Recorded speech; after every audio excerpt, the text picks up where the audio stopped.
नमस्कार दोस्तों, स्वागत है आपका अपने चैनल फार्मेसी ज्ञान में। आज हम लेके आए हैं फार्मास्यूटिक्स चैप्टर 1 का पार्ट ए।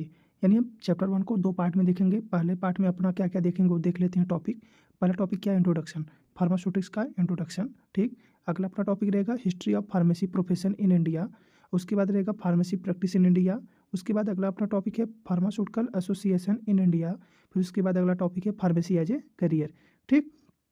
बिना किसी देरी के हम शुरू करते हैं। पहला है इंट्रोडक्शन। इंट्रोडक्शन देख लीजिए। Pharmacy profession health care system का एक बहुत ही वाइटल यानी महत्वपूर्ण पार्ट है। यानी हेल्थ केयर सिस्टम क्या होता है, जिसमें हम क्या करते हैं, रोगों को निदान करने के, यानी पेशेंट जो भी आते हैं उन पेशेंट को उनको रोगों से मुक्त कराते हैं, ठीक। यानी उनका इलाज किया जाता है। तो क्या कर रहा है कि pharmacy profession health care system यानी पेशेंट को ठीक करने के वाले जो भी सिस्टम है उनमें एक महत्वपूर्ण भूमिका निभाता है। बिना फार्मेसी प्रोफेशन के मॉडर्न मेडिकल सिस्टम कंप्लीट नहीं हो सकता। अगला है, इसमें फार्मेसी प्रोफेशन को वर्ल्ड वाइड एक ओल्ड प्रोफेशन माना जाता है, क्योंकि मेडिसिन का यूज एंशियंट टाइम का मतलब होता है प्राचीन समय से, यानी बहुत पहले से ही क्या हो रहा है कि इस प्रोफेशन का यानी मेडिसिन का यूज किया जा रहा है। टाइम के साथ साथ फार्मेसी प्रोफेशन का डेवलपमेंट सिस्टमेटिक एंड क्रोनोलॉजिकल हुआ है। यानी धीरे धीरे क्या हुआ है, इसका जो मेडिसिन का यूज किया जा रहा था इसको सिस्टमेटिक एक व्यवस्थित तरीके से इसका इस्तेमाल किया जा रहा है अब। यानी पहले बेसिक नॉलेज, फिर धीरे धीरे एडवांस साइंटिफिक अप्रोच डेवलप हुई है, ठीक। फार्मेसी एक पैरामेडिकल प्रोफेशन है, मतलब यह डायरेक्टली डॉक्टर नहीं है, लेकिन डॉक्टर और पेशेंट के बीच का ब्रिज का काम करते हैं। मतलब जो भी डॉक्टर दवाओं के बारे में जो भी बताएगा, वो फार्मासिस्ट यानी जो भी फार्मेसी से रिलेटेड होगा उस इंफॉर्मेशन को पेशेंट तक डिलीवर करेगा। यानी डॉक्टर और पेशेंट के बीच के क्या है, इंटरलिंक होते हैं, ठीक। Pharmacy profession health care system pharmacy profession health science जैसे मेडिसिन, पब्लिक हेल्थ को बेसिक साइंस जैसे केमिस्ट्री, बायोलॉजी, फिजिक्स के साथ जोड़ता है, ठीक है। इस प्रोफेशन का मेन ऑब्जेक्टिव होता है फार्मास्यूटिकल ड्रग का सही डेवलपमेंट, डोजेज फॉर्म में जैसे टैबलेट, कैप्सूल, सिरप और इंजेक्शन, ये सब क्या होते हैं अपने डोजेज फॉर्म, ठीक। उसके बाद फिर और क्या हो सकता है, इसका इसका अल्टीमेट गोल है पेशेंट को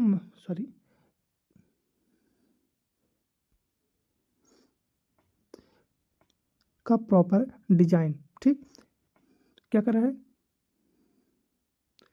डोजेज फॉर्म को डोजेज डोजेज फॉर्म का प्रॉपर डिजाइन, मेडिसिनल यूज, ठीक।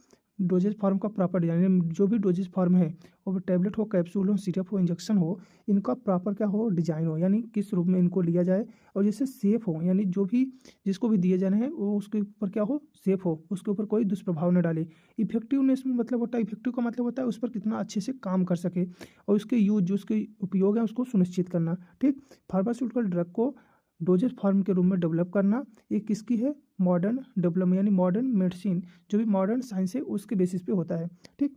इसका अल्टीमेट गोल है कि पेशेंट को मैक्सिमम थेरेपेटिक मतलब होता है कि उपचार करने वाले, ठीक, जो भी चीज़ें उपचार में ली जाती है उन्हें थेरेपेटिक कहते हैं, बेनिफिट मिले और मिनिमम एडवर्स इफेक्ट हो। एडवर्स इफेक्ट मतलब साइड इफेक्ट, यानी किसी को दवा लेने के बाद कोई उसके उसके ऊपर कोई दुष्प्रभाव न पड़ने लगे, उसे हम कहते हैं एडवर्स इफेक्ट या साइड इफेक्ट। तो एडवर्स इफेक्ट या साइड इफेक्ट क्या हो, मिनिमम हो, और जिस जिस बीमारी के लिए हम पेशेंट को दवा दे रहे हैं उस बीमारी का निदान करने का उसका जो थेरेपेटिक इफेक्ट हो, उसका थेरेपेटिक इफेक्ट क्या हो, वो मैक्सिमम हो, यानी वो अधिक से अधिक हो, ठीक। अगला देखिए, फार्मेसी क्या होता है। फार्मेसी शब्द जो होता है ग्रीक वर्ड यानी ग्रीक लैंग्वेज से मिलकर आया है, जिसका वर्ड का मतलब फार्माकॉन से निकलता है। फार्माकॉन का मीनिंग होता है मेडिसिन या ड्रग, ठीक। फार्माकॉन का मतलब क्या होता है, मेडिसिन या ड्रग। और उसके बाद फार्मेसी की डिफिनेशन क्या लिख सकते हैं, फार्मेसी वो आर्ट व साइंस है जिसमें नेचुरल सोर्स जैसे प्लांट, मिनरल या सिंथेटिक सोर्स यानी से बनी मेडिसिन की मैन्युफैक्चरिंग, डिस्पेंसिंग और प्रॉपर यूटिलाइजेशन किया जाता है, ताकि डिजीज का ट्रीटमेंट हो, प्रिवेंशन हो सके, ठीक। मतलब कहने का यह मतलब है इसमें कि इसमें क्या किया जाता है, फार्मेसी की वह एक यह आर्ट या साइंस है जिसमें नेचुरल सोर्स में क्या हो सकते हैं, प्लांट हो सकते हैं, मिनरल हो सकते हैं, ठीक। और साथ ही साथ सिस्टमेटिक सोर्स हैं उसको उसको लिया जाए, यानी सिस्टमेटिक क्या होंगे, जो लैब में बनाए गए हों। क्या बनाया गया है, मेडिसिन बना हो और उसको क्या किया गया हो, डिस्पेंस यानी उसको बांटा गया हो, रोगी को दिया गया हो, और प्रॉपर यूटिलाइजेशन उसका सही उपयोग किया गया हो, ताकि क्या हो, डिजीज का ट्रीटमेंट का मतलब होता है उपचार, प्रिवेंशन का मतलब होता है किसी बीमारी से बचाव, ठीक। तो क्या हो सकता है, ट्रीटमेंट भी हो सकता है और प्रिवेंशन, ठीक। ट्रीटमेंट एंड प्रिवेंशन हो सके। यह आर्ट का मतलब स्किल और प्रैक्टिस से है। आर्ट का मतलब क्या होता है यहाँ पे, स्किल मतलब आप कितने कुशल हैं, आपके पास कितनी प्रैक्टिस है, उससे डिपेंड करता है। आप जितने ज़्यादा आप प्रैक्टिस किए रहेंगे उतने अच्छे से आप इस दवा को क्या कर सकते हैं, डिस्पेंस कर सकते हैं, मैन्युफैक्चर कर सकते हैं और उसका प्रॉपर यूटिलाइजेशन बता सकते हैं, जाकि बीमारी क्या हो, ज़्यादा से ज़्यादा क्या हो, ठीक हो सके। ठीक। साइंस का मतलब होता है साइंटिफिक प्रिंसिपल एक्सपेरिमेंट। जो भी साइंटिफिक प्रिंसिपल हैं, जो भी साइंटिफिक तरीका है किसी बीमारी को ठीक करने के लिए, उसके बारे में आपको पता हो, यानी उससे आपका जो भी एक्सपेरिमेंट हो वो चीज़ें आपको पता होनी चाहिए। ठीक। अगला है फार्मासिस्ट। फार्मासिस्ट क्या होता है इसके बारे में देख लीजिए। हम सब जानते हैं, हम सब डी फार्मा करेंगे तो उसके बाद क्या होंगे, हम सब फार्मासिस्ट कहलाएंगे। तो वही फार्मासिस्ट क्या होता है, फार्मासिस्ट एक ट्रेंड क्वालिफाइड पर्सन होता है। क्या होता है, ट्रेंड एंड क्वालिफाइड पर्सन। ठीक। फार्मासिस्ट क्या होता है, ट्रेंड एंड क्वालिफाइड पर्सन होता है जिसमें मेडिसिन से रिलेटेड काम करने की लीगल सर्टिफिकेट मिलता है। यानी जो भी मेडिसिन, जो भी दवाओं से रिलेटेड जो भी काम है उसको करने के लिए आपको क्या, एक लीगल सर्टिफिकेट मिलेगा, जिसको हम क्या बोलते हैं, लाइसेंस बोलते हैं। ठीक। आगे क्या है, फार्मासिस्ट के मेन रोल। फार्मासिस्ट के मेन रोल क्या होते हैं वो थोड़ा देख लीजिए। मेडिसिन को प्रिपेयर एंड कंपाउंड करना। प्रिपेयर एंड कंपाउंड, कंपाउंड का मतलब होता है प्रिपेयर करना, मेडिसिन को बनाना। फिर दूसरा क्या है, मेडिसिन को सेल एंड डिस्ट्रीब्यूट करना। मेडिसिन को क्या करना है, सेल एंड डिस्ट्रीब्यूट। मेडिसिन को क्या करना है, सेल एंड डिस्ट्रीब्यूट करना है। फिर अगला क्या है, पेशेंट को मेडिसिन के बारे में प्रॉपर गाइडेंस देना। जो भी चीज़ें हैं, जो भी मेडिसिन के बारे में जो भी इंफॉर्मेशन है उसको प्रॉपर तरीके से पेशेंट को बताना है। ठीक। Pharmacist highly trend and skilled health care professional होता है जिसके पास प्रॉपर एजुकेशन, प्रैक्टिकल ट्रेनिंग और प्रोफेशनल नॉलेज होती है। फार्मासिस्ट कौन होता है, हाईली ट्रेंड होता है, स्किल्ड हेल्थ केयर प्रोफेशनल, यानी इसके पास क्या होता है, कुशलता होगी, योग्यता होगी, जिसके पास प्रॉपर एजुकेशन होगा, प्रैक्टिकल ट्रेनिंग होगा और प्रोफेशनल नॉलेज होती है। ठीक। वह क्या होता है, वो फार्मासिस्ट होता है। ठीक। फार्मासिस्ट इंश्योर करता है कि पेशेंट को राइट ड्रग यानी सही दवा सही डोज में सही टाइम पे सही रूट से मिले, ताकि मेडिसिन सेफ हो और अच्छे से काम करे, यानी इफेक्टिवनेस उसका क्या हो, अच्छा हो। ठीक। ये फार्मासिस्ट का काम होता है कि मेडिसिन सही दवा को सही डोज में सही टाइम पे सही पेशेंट को यानी सही रूट से डिलीवर करवाना या पहुंचवाना, उसके यानी उसको देना, किसका काम होता है, फार्मासिस्ट का। ठीक। इतना समझ में आया। आगे बढ़ते हैं। फार्मास्यूटिक्स। फार्मास्यूटिक्स हम पढ़ रहे हैं अपना सब्जेक्ट। फार्मास्यूटिक्स क्या होता है देख लीजिए। फार्मास्यूटिक्स फार्मेसी की एक इंपॉर्टेंट ब्रांच है। क्या है, फार्मेसी की एक इंपॉर्टेंट ब्रांच है जिसको साइंस ऑफ जिसको जिसको science of doses form design भी कहा जाता है। कि यानी डोजेज फॉर्म की डिजाइन करने की विधि, यानी उसकी जो भी तरीका है उसी की विधि को हम क्या कहते हैं, फार्मास्यूटिक्स कहते हैं। डोजेज फॉर्म की डिजाइन की साइंस को, यानी साइंस मतलब क्या होता है, अध्ययन यानी विज्ञान, यानी डोजेज फॉर्म की जो भी डिजाइन हो उसका विज्ञान क्या कहलाता है, फार्मास्यूटिक्स कहलाता है। ठीक। डोजेज फॉर्म डिजाइन क्या होता है इसका मतलब जान लीजिए। डोजेज फॉर्म डिजाइन का मतलब होता है ड्रग को टैबलेट में, कैप्सूल में, सिरप में, ऑइंटमेंट में और इंजेक्शन आदि फॉर्म में कन्वर्ट करना फार्मास्यूटिक्स में शामिल होता है। क्या होता है, tablet, capsule, syrup, ointment, injection में क्या करना, कन्वर्ट करना, किसको, दवा को। ठीक। डिजाइन का मतलब होता है ड्रग को किस फॉर्म में देना है। डिजाइन का मतलब क्या होता है, ड्रग को किस फॉर्म में देना है। किस फॉर्म मतलब टैबलेट में, कैप्सूल में, सिरप में, ऑइंटमेंट में, इंजेक्शन में। डेवलपमेंट क्या होता है, डोजेज फॉर्म को डेवलप करना, यानी जो भी डोजेज फॉर्म उनको बनाना, यानी उनको डेवलपमेंट करना मतलब उसको बनाना। ठीक। अगला है इसमें इवेल्युएशन। इवेल्युएशन क्या होता है, डोजेज फॉर्म की क्वालिटी, स्टेबिलिटी, इफेक्टिवनेस को चेक करना। क्या करवा रहा है, डोजेज फॉर्म की क्वालिटी, जो भी आप डोजेज फॉर्म बना रहे हैं, यानी टैबलेट, कैप्सूल, सिरप, ऑइंटमेंट बना रहे हैं, तो उनकी क्वालिटी को चेक करना, उसकी स्टेबिलिटी यानी कि इतनी स्टेबल है कि नहीं है, इफेक्टिवनेस यानी अच्छे से काम करने वाले हैं कि नहीं है, ये सब चेक करना क्या कहलाता है, इवेल्युएशन कहलाता है। यानी फार्मास्यूटिक्स डिसाइड करता है कि ड्रग बॉडी में कैसे एब्जॉर्ब होगा, कितनी जल्दी इफेक्ट दिखाएगी, मतलब आप बॉडी में कब उसको खाएंगे तो कितनी देर में वो बॉडी में एब्जॉर्ब हो जाएगी और कितनी देर में वो आप काम करना शुरू कर देगी। ये क्या होता है, इफेक्टिवनेस, यानी कितनी ज़्यादा इफेक्ट दिखा रही है और कितनी सेफ होगी। ठीक। इसलिए फार्मास्यूटिक्स का role medicine quality, safety, efficacy में बहुत इंपॉर्टेंट होता है। ठीक। मतलब फार्मास्यूटिक्स का किस में होगा, किसी भी दवा की क्वालिटी के लिए, सेफ्टी के लिए, दवा कितने अच्छे से काम करे इसके लिए इसका इंपॉर्टेंस होता है। ठीक। ये समझ में आ गया आप लोग को। अगला है अपना history of pharmacy profession in India. History देख लीजिए। प्रारंभिक विकास, अर्ली डेवलपमेंट। भारत का पहला medical college Madras medical college था जिसकी स्थापना 1835 में कितने में हुई है, 1835 में। ठीक। 1835 में हुई है। यहाँ स्टूडेंट को पेशेंट के ट्रीटमेंट के लिए प्रोफेशनल ट्रेनिंग विथ ड्रग देना 1870 से शुरू हुआ। इसका मतलब यह है कि ऑर्गेनाइज्ड फार्मेसी एजुकेशन की शुरुआत यहीं से मानी जाती है। यानी ऑर्गेनाइज्ड फार्मेसी एजुकेशन की शुरुआत कब से मानी जाती है? 1835 से। ठीक, 1835 में सबसे पहले अपना कॉलेज बना था, कौन सा? Medical college Madras. ठीक, यानी मद्रास मेडिकल कॉलेज बना हुआ, स्थापना हुई थी। ठीक, एशिया का पहला फार्मेसी कॉलेज भारत के गोवा में। अगला अपना है अब एशिया का पहला फार्मेसी कॉलेज भारत के गोवा में 1842 में शुरू हुआ था। इसे पोर्चुगीज मेडिकल स्कूल कहा जाता था, जिसका नाम था इवेस्कुआ मेडिका डे गोवा। ठीक, आज यही institute Goa college of pharmacy के नाम से जाना जाता है। यूनिवर्सिटी लेवल फार्मेसी एजुकेशन की शुरुआत 1932 में बनारस हिंदू यूनिवर्सिटी यानी BHU में फार्मेसी की systematic well defined university education शुरू हुई थी। ठीक, यह कार्य प्रोफेसर महादेवालाल सौरभ के लीडरशिप में हुई थी। किसके?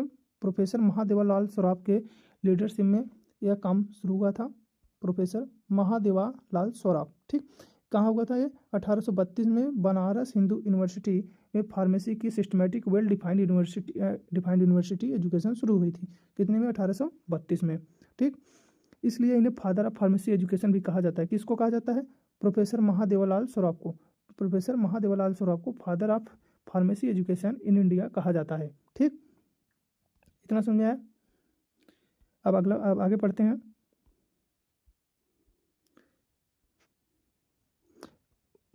1937 में BHU भारत की पहली यूनिवर्सिटी बनी, जिसने 3 ईयर बी फार्मा कोर्स शुरू किया। 1940 में BHU में master of pharmacy M pharma research degree की शुरुआत हुई। उसके बाद फिर 1943 में इंडियन गवर्नमेंट द्वारा कमेटी बनाई गई, जिसके चेयरमैन थे सर जोसेफ बोरे। ठीक, सर जोसेफ बोरे थे इसके चेयरमैन। उसके बाद फिर अगला है अपना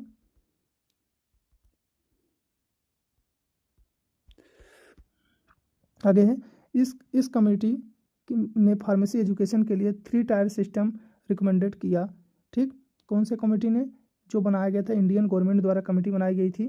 ठीक, जिसके चेयरमैन कौन थे? सर जोसेफ बोरे थे। इस कमेटी ने फार्मेसी एजुकेशन के लिए 3 टायर सिस्टम रिकमेंडेड किया था। 1945 में बात करेंगे। 1945 में BHU में PhD इन फार्मास्यूटिकल साइंस की शुरुआत हुई थी, लीगल एंड रेगुलेटरी डेवलपमेंट के लिए। ठीक, किसमें? लीगल एंड रेगुलेटरी डेवलपमेंट में।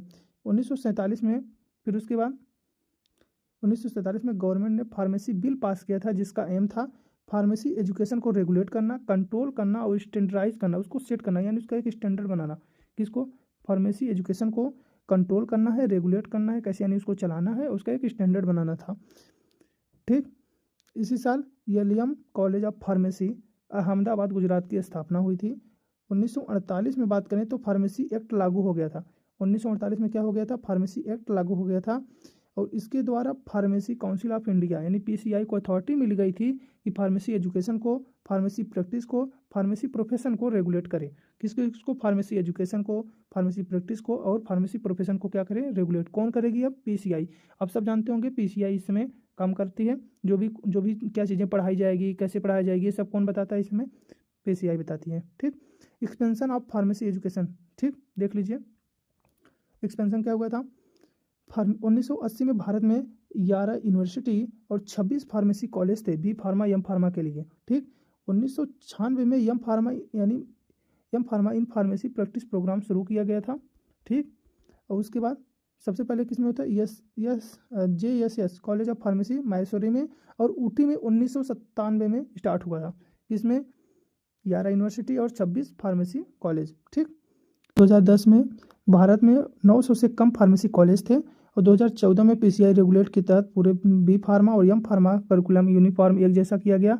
2015 में फार्मेसी कॉलेज की संख्या 2000 से बढ़ाकर 6000 हो गई। लगभग 4 लाख स्टूडेंट इनरोल्ड थे। वर्तमान में भारत में लगभग 9000 फार्मेसी कॉलेज हैं जो डिप्लोमा और डिग्री कोर्स ऑफर करते हैं, यानी बी फार्मा कोर्स ऑफर करते हैं। ठीक, पूरे देश में B pharma M pharma curriculum कितना एक जैसा था पहले। उसके बाद फिर 2015 में कॉलेज की संख्या 2000 से 6000 हो गई, और लगभग 4 लाख स्टूडेंट उसमें इनरोल थे। वर्तमान समय में भारत में लगभग 9000 फार्मेसी कॉलेज हैं जो डिप्लोमा और डिग्री कोर्स को ऑफर करते हैं। ठीक, उसके आगे नीपर और नेशनल रिकॉग्निशन गवर्नमेंट ने 7 national institute of pharmaceutical education and research की स्थापना किया था। यह एमएस यानी जो मास्टर ऑफ फार्मा में जो एमएस की डिग्री होती है, एमटेक की डिग्री होती है, हायर लेवल डिग्री कराई जाती है, वो नेशनल फार्मेसी एजुकेशन डे हर साल 6 मार्च को मनाया जाता है। ठीक, नेशनल फार्मेसी एजुकेशन हर साल किसका मनाया जाता है? 6 मार्च को मनाया जाता है।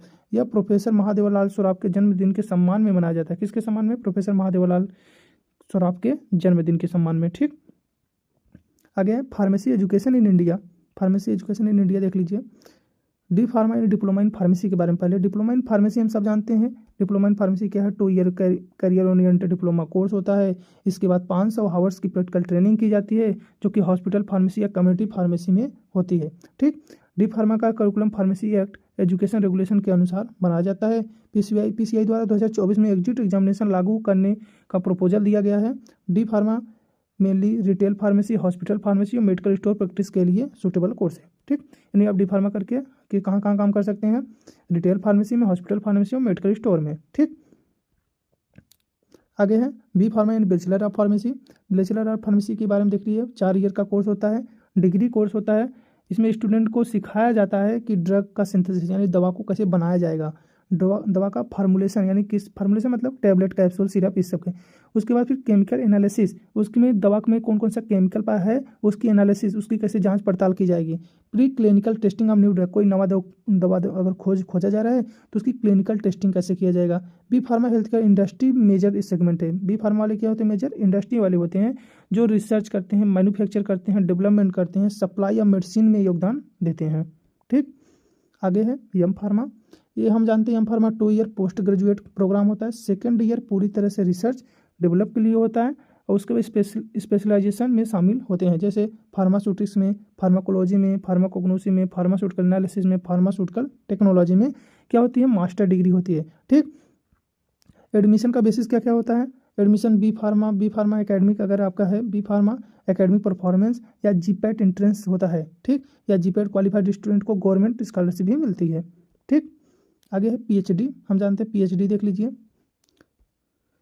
पीएचडी फार्मेसी एक डॉक्टरेट रिसर्च प्रोग्राम होता है। इसका aim high level education, advance research और फार्मास्यूटिकल इंडस्ट्री के लिए स्किल्ड रिसर्चर तैयार करना है। एम फार्मा के बाद 3 एडिशनल ईयर पीएचडी कंप्लीट की जाती है, यानी 3 साल में आप क्या करेंगे? एम फार्मा करने के बाद 3 साल बाद आप 3 साल में आप पीएचडी कंप्लीट करते हैं। ठीक, अगला आपका जो एजुकेशन है वो क्या है? फार्मडी। फार्मडी मतलब होता है doctorate of pharmacy. Doctorate of pharmacy यानी फार्मडी प्रोफेशनल फार्मेसी डिग्री है। कोर्स ड्यूरेशन इसका क्या होता है? 6 साल, जिसमें 5 साल आप एकेडमिक ईयर यानी 5 साल आपकी आप पढ़ाई रहती है आपकी, और 1 साल का आपका क्या रहता है? इंटर्नशिप रहता है। फार्मडी जो कोर्स की शुरुआत 2008 में हुई थी। इसका फोकस था क्लिनिकल फार्मेसी। क्लिनिकल फार्मेसी मतलब आप क्लिनिक वाली फार्मेसी यानी जो आप क्लिनिक चलाते हैं, patient oriented care, therapeutic monitoring and B pharma degree holders को 4th ईयर में यानी फार्मडी ज्वाइन कर सकते हैं। ठीक, 4th ईयर में आप ज्वाइन कर सकते हैं। अगर मतलब आप बी फार्मा कर लिए हैं तो आप सीधा फार्मा डी के 4थे साल में ज्वाइन कर सकते हैं। ठीक, तो आपको कितना करना पड़ेगा? बस 2 साल करना पड़ेगा। क्लियर? आगे देखिए, history of pharmacy profession in India in relation to industry. Industry के रिलेशन में देख लीजिए। बिफोर इंडिपेंडेंस, ब्रिटिश रूल के दौरान allopathic system of medicine introduce किया गया था। शुरू में सिस्टम सिर्फ रूलिंग क्लास अंग्रेजों के लिए था, लेकिन 19वीं सेंचुरी में कॉमन पीपल के बीच पॉपुलर हो गया, यानी जो नॉर्मल जो कॉमन पीपल थे वो भी यूज करने लगे। लेकिन जब आया था स्वतंत्रता के पहले, तो सबसे पहले क्या था? ब्रिटिश लोगों के लिए, जो अंग्रेज लोग थे उनके लिए ये सिस्टम आया गया था एलोपैथिक का। ठीक, उसके बाद 1811 में स्कॉच एम बर्थागेट ने कोलकाता में एक केमिस्ट शॉप खोली थी। मिस्टर बर्थागत ईस्ट इंडिया कंपनी के साथ इंडिया आए थे। किसके साथ आए थे? ईस्ट इंडिया कंपनी के, यानी ये भी क्या थे? अंग्रेज थे। ठीक, उसके बाद यह भारत में ऑर्गेनाइज्ड फार्मेसी प्रैक्टिस की शुरुआती एग्जाम्पल मानी जाती है। इसके बाद क्या हो गया? भारत में फार्मेसी की जो भी प्रैक्टिस थी वो शुरू हो गई थी इन्हीं से। ठीक, उसके बाद फिर देखिए 1819 में हाफकिन इंस्टीट्यूट की स्थापना मुंबई में हुई। भारत के ओल्डेस्ट बायोमेडिकल रिसर्च इंस्टीट्यूट में एक है। यह क्या है? जो हाफकिन इंस्टीट्यूट की स्थापना मुंबई में हुई है, यह भारत के ओल्डेस्ट बायोमेडिकल रिसर्च इंस्टीट्यूट में से एक है। यहाँ वैक्सीन और बायोलॉजिकल प्रोडक्ट पर रिसर्च शुरू हुई थी। क्या हुई थी यहाँ पे? वैक्सीन और बायोलॉजिकल प्रोडक्ट पे रिसर्च शुरू हो गई थी। ठीक, उसके बाद 1901 में क्या हुआ? कलकत्ता में भारत की पहली pharmaceutical company Bengal chemical and pharmaceutical work की स्थापना हुई थी। इसे आचार्य पीसी राय ने इस्टेब्लिश किया था। इसे कौन इस्टेब्लिश किए थे? आचार्य पीसी राय। उसके बाद करें, आज भी यह भारत की government owned drug manufacturing company में से एक है, यानी इसमें अभी भी क्या होती है? दवा का मैन्युफैक्चरिंग किया जाता है। उसके बाद 1903 में प्रोफेसर त्रिभुवन दास कल्याण दास गज्जर ने परेल में एक स्मॉल फार्मास्यूटिकल फैक्ट्री की स्थापना की थी। ठीक। उसके बाद 1907 में LMB chemical limited Vadodara Gujarat में इस्टेब्लिश हुई। इसके फाउंडर प्रोफेसर टी.के. गुज्जर थे। कौन थे? टी.के. गुज्जर ने एक LMB chemical limited Vadodara Gujarat में एक कंपनी खोला। ठीक। यह कंपनी इंडिया फार्मा इंडस्ट्री की फाउंडेशन कंपनी में से गिनी जाती है, यानी ये भारत की क्या है? फाउंडेशन कंपनी में इसको गिना जाता है। ठीक। उसके बाद 1911 में पेटेंट एक्ट लागू हो गया। इस लॉ के कारण इंडस्ट्री पर मल्टीनेशनल कंपनी एमएनसी का डोमिनेंस हो गया। जो मल्टीनेशनल कंपनी थी वो क्या हो गई? इस पर आके अपना डोमिनेंस कर ली। ठीक, यानी इनको कंट्रोल करने लगे। प्रोसेस और प्रोडक्ट पेटेंट को 16 ईयर्स के लिए प्रोटेक्टेड थे, यानी जो भी पेटेंट करा लेगी जो भी कंपनी, वो क्या करेगी? 16 ईयर के लिए किसी भी दवा को बनाएगी। ठीक, 10 ईयर तक एक्सटेंडेड हो सकता है। अगर मान लीजिए कोई कंपनी दवा खोजी तो क्या करेगी? वो पेटेंट करा लेगी। पेटेंट करा लेगी तो मतलब 16 ईयर के लिए वो क्या करेगी? वो दवा को बनाएगी, उसका प्रोसेस करेगी, और ये अपना फिर जब 16 ईयर खत्म हो जाता है तो 10 ईयर का एक्सटेंडेड भी ले सकती हैं। ठीक। इंडिजिनस यानी इंडियन फार्म के लिए पेटेंट ड्रग मैन्युफैक्चरिंग करना इलीगल था, यानी कोई भी इंडिया की कंपनी जो भी दवाएं हैं, जो पेटेंट दवाएं हैं, उनको मैन्युफैक्चर नहीं कर सकती थी। और मैन्युफैक्चर करना क्या कहलाता है? इलीगल, यानी कानूनन अपराध था। ठीक। इस वजह से इंडियन फार्मा इंडस्ट्री ग्रो नहीं कर पाई। इस कारण जो इंडियन फार्मा इंडस्ट्री था ग्रो नहीं हो पाई। 1940-1950 के दौरान इंडिजिनस इंडस्ट्री एमएनसी द्वारा मार्केट की गई मेडिसिन से लार्जली अनअफेक्टेड रही, यानी जो भी मेडिसिन थी, जो भी मैन्युफैक्चरिंग की जा रही थी 1940-1950 के दौरान इंडिया में ऐसी कोई इंडस्ट्री नहीं थी जो कि ये सब चीज़ें खोजी हों। ये कौन खोज रहे थे? सब ब्रिटिश लोग खोज रहे थे, और उन्होंने क्या किया? इस पर पेटेंट वाला सिस्टम लागू कर दिया। और जब इंडिया कोई खोज नहीं पा रहा है तो क्या उस पेटेंट लेगा? नहीं ले पाएगा, तो वो क्या होगी? इससे लार्जली अनअफेक्टेड रही, यानी जो नई मेडिसिन थी, जो नई मेडिसिन के बारे में जानकारी थी, वो इंडिया बना नहीं सकती थी। क्यों? क्योंकि उसके पास पेटेंट नहीं था। ठीक। उसके बाद देखिए, आफ्टर इंडिपेंडेंस, ये स्वतंत्रता के पहले की बात है। अब इंडिपेंडेंस के बाद क्या हुआ? 1950 में गवर्नमेंट ने Indian drug and pharmaceutical limited, ठीक, और हिंदुस्तान एंटीबायोटिक लिमिटेड की स्थापना की थी। ठीक। इन कंपनी में इंडिजिनस जो भारत की कंपनी थी और फॉरेन टेक्नोलॉजी का कोलेब्रेशन हुआ। जो फॉरेन की जो भी टेक्नोलॉजी थी उनका कोलेब्रेशन किया गया। और 1970 में इंडियन पेटेंट एक्ट 1970 लागू किया गया। इंडियन पेटेंट एक्ट, देखिए इंडिया की पेटेंट एक्ट थी। ठीक। इसमें प्रोसेस पेटेंट को इनकरेज किया गया, प्रोडक्ट पेटेंट को अलाउ नहीं किया गया 7 ईयर्स तक। कोई भी पेटेंट जो भी दवाई होंगी उनको नहीं बना सकते। कितने साल तक? 7 साल तक। नहीं तो पहले क्या था? 16, और 16 फिर 10 साल का एक्सटेंडेड ले जाते थे तो कितना हो जाता था? 26। ठीक। इससे इंडियन कंपनी को रिवर्स इंजीनियरिंग का मौका मिला। जो भी इंडियन कंपनी थी उनको क्या करें? फिर से मौका मिला, वो क्या करना? अपना नई दवाओं को खोज करने के लिए। इंडियन जेनरिक फार्मा इंडस्ट्री तेजी से ग्रो करने लगी है। जो भी इंडियन फार्मा इंडस्ट्री थी वो जल्दी जल्दी क्या होगी? ग्रो करने लगी। ठीक, यानी इस फील्ड में ज़्यादा काम करने लगी। ठीक। ग्रोथ है रेगुलेटरी इरा देख लीजिए। जब ग्रोथ कर रही थी अपनी फार्मेसी कंपनी तो इंडिया में उस टाइम पर क्या दौर था? 1978 में DPCO based national drug policy, DPCO मतलब नेशनल ड्रग कंट्रोल पॉलिसी, ठीक है, सॉरी पॉलिसी 1978 लागू हुई थी। यानी डीपीसीओ का फुल फॉर्म था ड्रग प्राइस कंट्रोल ऑर्डर। जो भी मेडिसिन जो भी खोजा जाएगा उसका जो प्राइस होगा, यानी कितने प्राइस पे उसको बेचना है, उसको कंट्रोल करना। ठीक। इसका एम क्या था? मेडिसिन की प्राइस को कंट्रोल करना। इससे मार्केट में लार्ज नंबर ऑफ ड्रग आई। अब ऐसा नहीं है कि कोई खोजा तो महंगा दवा बेच रहा है तो क्या किसी को पहुँचे नहीं पा रहा है। क्यों? क्योंकि सब कोई ले नहीं पाएगा उस दवा को। तो इससे क्या हुआ? Large number of drug I market में। क्यों? कि उसकी प्राइस कम थी। 1980 में इंडियन जेनरिक ड्रग इंडस्ट्री ने एक्सपोर्ट बढ़ाए मतलब इन्होंने यहाँ से दवाओं को बनाकर विदेशों में बेचना शुरू कर दिया 1980 में। उसके बाद इंडियन ग्लोबल फार्मास्यूटिकल मार्केट में एक इम्पॉर्टेंट प्लेयर बन गया। जो भी अपना इंडिया था वो ग्लोबल, यानी विश्व में क्या हुआ? ग्लोबल रूप में एक क्या हुआ? इम्पोर्टेड बन गया। इंपॉर्टेंट प्लेयर मतलब अब क्या करेगा? मार्केट में अपना कब्जा बनाने लगा कि अब हम यहाँ से दवा को एक्सपोर्ट करेंगे, बेचेंगे। ठीक। 1991 India is globalise liberation privatisation LPG policy adopt की। इसकी इफेक्ट ऑलमोस्ट सभी सेक्टर पर पड़ा इंक्लूडिंग फार्मा इंडस्ट्री पे। यानी इंडिया ने क्या ग्लोबलाइजेशन किया, लिबरलाइजेशन किया, प्राइवेटाइजेशन मतलब कुछ चीज़ों को प्राइवेट के हाथों में दिया। ठीक, इससे इफेक्ट क्या हुआ, सभी सेक्टर पर पड़ा और फार्मा सेक्टर पर भी पड़ना था। ठीक, फिर उसके बाद 1995 में इंडिया वर्ल्ड ट्रेड ऑर्गेनाइजेशन का फाउंडिंग मेंबर बना। ठीक, किसका मेंबर बना, वर्ल्ड ट्रेड ऑर्गेनाइजेशन को। 2005 में पेटेंट एक्ट 2005 लागू हो गया। इसमें प्रोडक्ट पेटेंट सिस्टम इंट्रोड्यूस किया गया।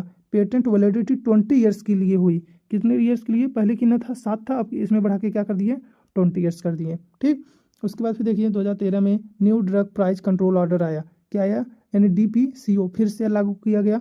इसका मेन ऑब्जेक्टिव मेडिसिन की प्राइस को रिड्यूस करना था। जो कुछ महंगे थोड़ा बहुत प्राइस की जो दवा मिल रहे थे उनकी क्या प्राइस को कम करना था। Recent status of India pharma industry कह रहा है, कुछ स्टेटस हैं जैसे किसमें recent status of India pharma industry में कुछ स्टेटस हैं। जैसे देखो 1998 में डोमेस्टिक कंपनी मार्केट शेयर 67% था, जो 2003 में 77 हो गया और 2020 में 85 हो गया। ठीक, 1980 में इंडियन फार्मा इंडस्ट्री साइज लगभग 237 करोड़ का था, जो कि 2020 में बढ़कर 1,06 करोड़ हो गया। उसके बाद फिर Indian domestic pharma industry AIDS कोविड-19 जैसे डिजीज के लिए world class cost effective medicine बनाकर हिस्टोरिक माइलस्टोन अचीव किए। ठीक, हम जानते हैं एड्स इसमें कोविड-19 के लिए क्या यहाँ पे वैक्सीन बनाया गया था इंडिया में। ठीक, उसके बाद फिर देखिए वो एग्जाम पॉइंट ऑफ व्यू से कुछ इंपॉर्टेंट हैं। जैसे देख लीजिए क्या है, पहला Acharya PC Ray father of Indian pharmaceutical industry. Patent act 1970 में growth of Indian generic drug, यानी जेनरिक ड्रग को की ग्रोथ के लिए लाया गया था। DPCO का फुल फॉर्म होता है ड्रग प्राइस कंट्रोल ऑर्डर। और उसके बाद फिर 2005 पेटेंट एक्ट होता है, तो उसमें क्या था, प्रोडक्ट को पेटेंट में यानी 20 साल के लिए रखना था। ठीक, इतना समझ में आया। अगला है pharmacy practice in India. India देख लीजिए। फार्मेसी प्रैक्टिस का मीनिंग यानी उसका जो अर्थ होता है, फार्मेसी प्रैक्टिस में फार्मासिस्ट के वे सारे प्रोफेशनल काम आते हैं जो पेशेंट केयर और सेफ मेडिसिन यूज से जुड़े होते हैं। फार्मेसी प्रैक्टिस में शामिल कार्य इंक्लूड जैसे interpretation of medical order, doctor द्वारा लिखे गए प्रिस्क्रिप्शन को समझना यानी उसको इंटरप्रिएट करना और सही तरीके से इवैल्यूएशन करना। इम्प्लीमेंटेशन ऑफ मेडिकल ऑर्डर, जो भी चीज़ें डॉक्टर लिखे हैं उसको अच्छे से समझना और सही तरीके से उसको इंटरप्रेट करके और उसकी जांच पड़ताल करना है। ठीक, प्रिस्क्रिप्शन की जांच, डोज क्या है, ड्रग कौन सा है, ड्यूरेशन यानी किस टाइम पे देना है, ये सब चीज़ें उसकी जांच करना है, उसे प्रॉपर तरीके से अप्लाई करना है। और डिस्पेंस ऑफ प्रिस्क्रिप्शन, जो भी दवाएं हैं उसको डिस्पेंस करना है। पेशेंट को राइट दवा यानी सही दवा को सही डोज में एक्सप्लेन करके देना, पेशेंट काउंसलिंग करना, ये सब काम किसका होता है, अपना फार्मासिस्ट का। ठीक, पेशेंट को यह समझाना दवा कैसी लेनी है, कब लेनी है, कितने दिन तक लेनी है, इसके साइड इफेक्ट क्या हो सकते हैं, ये सब चीज़ों के बारे में कौन बताएगा, उनको एक फार्मासिस्ट बताएगा। ठीक, तो यही है ना फार्मेसी प्रैक्टिस इन इंडिया। अगर आप फार्मेसी की प्रैक्टिस कर रहे हैं तो मतलब ये सब चीज़ें आपको पता होगी। और ये सब चीज़ें कौन करेगा, जो फार्मेसी की प्रैक्टिस करेगी यानी एक फार्मासिस्ट। ठीक, compounding and labelling of drug यानी ड्रग को कंपाउंड करना, लेबलिंग करना। हॉस्पिटल फार्मेसी कंपाउंडिंग मतलब होता है दवाओं को मिक्स करके तैयार करना। जैसे एक एग्जांपल देते हैं, जैसे एंटीबायोटिक जो होता है देखोगे पाउडर में आता है और एक उसके साथ पानी का थोड़ा सा शीशी भी दिया जाता है जिसमें थोड़ा सा वाटर रहता है या डिस्टिल्ड वाटर रहता है। तो उस जो पानी है उसको क्या करते हैं, उस एंटीबायोटिक वाले में मिलाते हैं। ठीक, उसमें डालते हैं, फिर उसके बाद इंजेक्शन उसको लोड करने के बाद फिर देते हैं। तो दवाओं को, पानी को, उस पाउडर को मिक्स करके जो बनाया जाता है यानी दवा को मिक्स करके जो तैयार किया जाता है उसी को कंपाउंडिंग कहते हैं। ठीक है, लेबलिंग का मतलब होता है ड्रग का नाम क्या है, डोज क्या है, डायरेक्शन कैसे लिखना है, safe storage of drug and device क्या है, ये सब क्या होता है लेबलिंग। जैसे जब डॉक्टर लिखता है ना कि OD खाना है, क्या मतलब OD का मतलब होता है वंस इन डाई, मतलब दिन में एक बार खाना है। अगर डॉक्टर ने लिख दिया कि बीडी खाना है तो मतलब होता है कि दिन में 2 बार खाना है, ठीक। तो इस तरीके से डॉक्टर उस पर लिखता है, तो उसको कहते हैं लेबलिंग, उसको क्या बोलते हैं, लेबलिंग, ठीक। मेडिसिन और मेडिकल डिवाइस को प्रॉपर टेम्परेचर, लाइट, ह्यूमिडिटी में रखना, मेंटेनेंस और प्रॉपर रिकॉर्ड, यानी इन सबको अच्छे से रखना है, जैसे ऐसा ना हो कि ये दवा डिसइंटीग्रेट हो जाए, ख़राब हो जाए, बेकार हो जाए, इसलिए इनको प्रॉपर सूटेबल स्थान पर इनको रखना होगा। उसके बाद purchase, sale, stock, expiry record maintain करना है, ठीक। इंडिया में फार्मेसी प्रैक्टिस को कंट्रोल और रेगुलेट करता है, ठीक है। यानी जो भी आप जो भी दवा आप खरीद रहे हैं, जो भी बेच रहे हैं, जो भी आप स्टॉक में रखे हैं, जो दवाई एक्सपायरी हो रहा है, इन सबका आपका रिकॉर्ड मेंटेन करना है। ऐसा ना हो कि आप जैसे सब्जी की दुकान पे जो भी आता है, जो निकलता है उसको फेंक देते हैं, ऐसा नहीं हो। आप किराना का दुकान नहीं चला रहे हैं, आप एक फार्मेसी स्टोर चलाएंगे। तो फार्मेसी स्टोर में क्या होता है, जो भी चीज़ें आप हो, ये हर एक चीज़ों को आप एकदम प्रॉपर वे में अच्छे से आप उसको क्या करेंगे, उसका स्टॉक में रखेंगे, आप उसको चेक करेंगे, उसका एक्सपायरी देखेंगे, ये सब चीज़ें आपको रिकॉर्ड में रखना पड़ेगा, ठीक। आगे देखिए, ड्रग एंड कॉस्मेटिक 1940 एक्ट के तहत रेगुलेटरी ऑफर्स अपॉइंट किए जाते हैं। फार्मेसी का लाइसेंस, फार्मेसी का प्रॉपर रनिंग रेगुलेट किया जाए, यानी ये सब चेक करने के लिए ऑफिसर होते हैं, जो आप सुने होंगे DIDI, मतलब ड्रग इंस्पेक्टर। तो यही सब होते हैं कि जो आके क्या करते हैं, आपका लाइसेंस चेक करेंगे, आपकी फार्मेसी प्रॉपर चल रही है नहीं चल रही है, इसमें कोई दिक्कत ना हो, ये सब चेक किया जाता है, ठीक। आगे देखिए, स्टेज ऑफ फार्मेसी प्रैक्टिस, कुछ स्टेज होते हैं, जैसे ट्रेडिशनल इरा, पारंपरिक क्या होता था, इस इरा में फार्मासिस्ट का काम था फार्मुलेशन है, दवाइयों को बनाना, डिस्पेंस करना, रोगी को दवा पहुंचा देना, यानी रोगी को दवा देना, एनिमल एक्सपेरिमेंट, जानवरों पर प्रयोग करना, सिस्टमैटिक क्लासिफिकेशन, डिजीज के ट्रीटमेंट के लिए ड्रग को क्लासीफाई करना। यह फार्मेसी इनिशियल स्टेज में था, जब शुरुआती तौर पर जब फार्मेसी को चालू किया जाता है, यानी जो शुरुआती में जब फार्मेसी का इस्टेब्लिश हो रहा था, ठीक। उसके बाद आया साइंटिफिक इरा, वैज्ञानिक युग। इस इरा में फार्मास्यूटिकल इंडस्ट्री इमर्ज हुई, जो फार्मास्यूटिकल इंडस्ट्री आती थी वो निकल के वो आई बाहर, ड्रग को फैक्ट्री लेवल पर मैन्युफैक्चरिंग किया जाना शुरू हुआ, यानी अब दवा को क्या करेंगे, फैक्ट्री में बनाएंगे। पहले क्या एक फार्मासिस्ट ही बनाता था। उसके बाद फार्मेसी साइंस बेस्ड प्रोफेशनल भी बनी, ठीक। उसके बाद आया क्लिनिकल इरा। क्लिनिकल इरा में क्या हुआ, उपचार शुरू हो गया। देखिए, इस इरा में 20वीं सेंचुरी 20वीं शताब्दी में आया, सेकेंड हाफ में शुरू हुई थी। फार्मासिस्ट एजुकेशन दी गई, क्लिनिकल फार्मेसी और फार्माकोकाइनेटिक्स। फार्माकोकाइनेटिक्स का मतलब होता है ड्रग बॉडी में कैसे एब्जॉर्ब होगा, डिस्ट्रीब्यूट होगा, मेटाबोलाइट होगा, एक्सक्रीट होगा, यानी इस सब पे ध्यान दिया गया था कि बॉडी में कैसे एब्जॉर्ब होगा, कैसे पूरी बॉडी में फैलेगा ब्लड के थ्रू, उसका मेटाबोलाइट कैसे होगा, यानी दवा अंदर जाकर कैसे टूटेगी, और एक्सक्रीट और दवा बाहर कैसे निकल जाएगी, ठीक। इसके बारे में क्लिनिकल में इरा में बात हुई, ठीक। फोकस पेशेंट ओरिएंटेड हो गया, यानी जो भी पेशेंट से रिलेटेड जो भी समस्या थे, जो भी पेशेंट के ऊपर जो भी चीज़ें होने वाली थी दवा के साथ, उस पर पूरा ध्यान चला गया उनका, ठीक।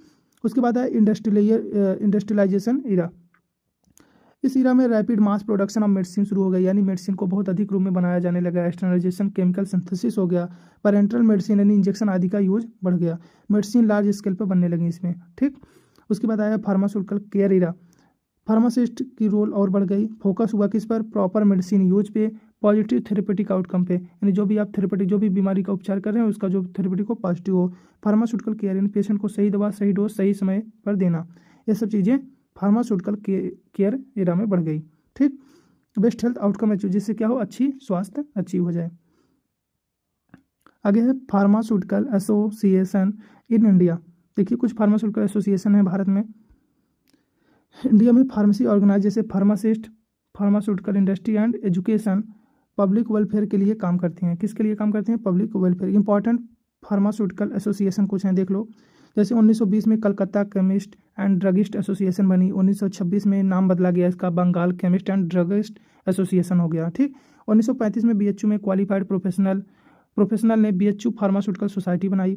1940 में allied manufacture and distributor association limited ने मुंबई में इसको फॉर्म किया, और 1948 में इंडियन फार्मास्यूटिकल कांग्रेस एसोसिएशन ने कलकत्ता में फॉर्म किया। 1963 में इंडियन हॉस्पिटल फार्मासिस्ट एसोसिएशन ने दिल्ली में फॉर्म किया, और 1970 में India joint Commonwealth pharmaceutical association, और उसके बाद फिर 1973 में Indian pharmacy graduate association new Delhi में इस्टेब्लिश की गई। 1979 में सभी फार्मेसी एसोसिएशन मर्ज होकर बनी all India organise of chemist and druggist, ठीक। मेजर फार्मेसी प्रोफेशनल एसोसिएशन, देखिए जैसे इंडियन फार्मास्यूटिकल एसोसिएशन, देखिए ये सब आपको कुछ जो हो फुल फॉर्म याद होना चाहिए, ठीक। बाकी और कुछ इसमें है नहीं। Indian pharmaceutical association IPA, Indian pharmaceutical federation IPF, Indian pharmaceutical graduate association IPGA, Indian hospital pharmacist association IHPA, all India drug control officer confederation AIDCOC, ठीक, all India organised of chemist and druggist AIOCD, all India cosmetic manufacture association AICMA, association of pharmacy teachers of India APTI, ठीक, organisation of pharmaceutical procedure of India OPPI, association of community pharmacist of India ACPI।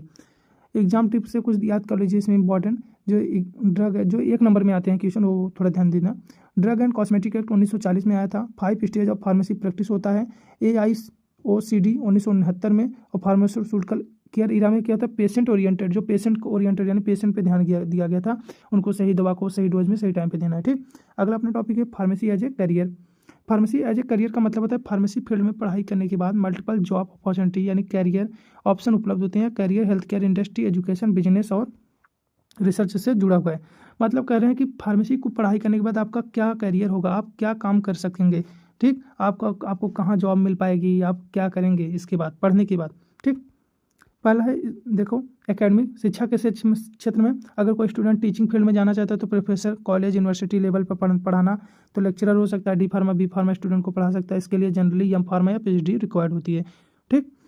उसके बाद government job, आप सरकारी नौकरी कर सकते हैं। Pharmacy student के लिए गवर्नमेंट सेक्टर में बहुत अच्छी अपॉर्चुनिटी होती है। ड्रग इंस्पेक्टर ड्रग की क्वालिटी स्टोरेज और सेल इंस्पेक्शन करता है।